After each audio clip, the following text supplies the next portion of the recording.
దేశ రాజధాని ఢిల్లీలో కాలుష్యం తీవ్ర స్థాయిలో ఉండడంపై కేంద్ర మంత్రి నితిన్ గడ్కరీ ఆందోళన వ్యక్తం చేశారు. ఢిల్లీలో 3 రోజులు ఉంటే వ్యాధులు రావడం ఖాయమన్నారు. కాలుష్యం విషయంలో ఢిల్లీ, ముంబై రెడ్ జోన్లో ఉన్నాయని తెలిపారు. ఢిల్లీలో పరిస్థితి ఇలాగే కొనసాగితే అక్కడి ప్రజల ఆయుర్దాయం 10 ఏళ్లు తగ్గుతుందని వైద్య పరిశోధనను తెలుపుతూ పేర్కొన్నారు.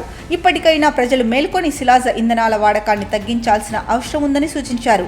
రాష్ట్రాలలో మౌలిక సదుపాయాల కల్పన, ఆర్థిక వ్యవస్థకు ఏ విధంగా ప్రాధాన్యం ఇస్తామో అలాగే పర్యావరణాన్ని కూడా ముఖ్యమైన విషయాల్లో ఒకటిగా పరిగణించాలన్నారు.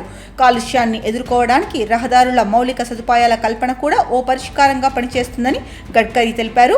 పెట్రోల్, డీజిల్ కాలుష్యానికి ప్రధాన కారణాలు కాబట్టి వాహనాల్లో ఉపయోగించే ఇంధనంలో మార్పు అవసరమన్నారు. మనం దాదాపు 22 లక్షల కోట్ల రూపాయల విలువైన శిలాజ ఇంధనాలను దిగుమతి చేసుకుంటున్నామని, వాటికి ప్రత్యామ్నాయ ఇంధనాలు వినియోగించాల్సిన సమయం వచ్చిందన్నారు. $5 ట్రిలియన్ ఆర్థిక వ్యవస్థను చేరుకోవాలనే లక్ష్యంతో ముందుకు వెళ్తున్న భారత్ రవాణా, విద్యుత్, నీరు, కమ్యూనికేషన్ రంగాలలో ప్రపంచ స్థాయి సదుపాయాలను కల్పించడంపై దృష్టి పెడుతోందన్నారు.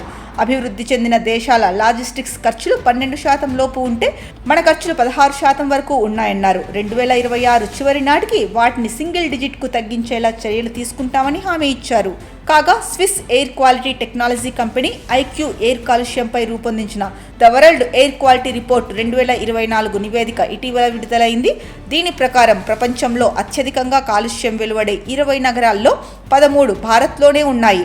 అస్సాంలోని బైర్నిహాట్ నగరం తొలి స్థానంలో నిలవగా తరువాతి స్థానాల్లో ఢిల్లీ, ఇతర నగరాలు ఉన్నాయి. ప్రపంచంలోనే అత్యంత కాలుష్యపూరిత రాజధానిగా ఢిల్లీ తొలి స్థానంలో కొనసాగుతున్నట్లు ఈ నివేదిక తెలిపింది. ఈ కాలుష్యం వల్ల అక్కడ ప్రజల ఆయుర్దాయం దాదాపు 5.2 సంవత్సరాలు తగ్గినట్లు అంచనా వేసింది. 2009 నుంచి 2019 వరకు భారత్లో ప్రతి ఏడాది కాలుష్య సంబంధిత వ్యాధుల వల్ల దాదాపు 1.5 మిలియన్ల మంది ప్రజలు ప్రాణాలు కోల్పోతున్నట్లు గతేడాది విడుదలైన లాన్సెట్ ప్లానెటరీ హెల్త్ అధ్యయనం తెలిపింది.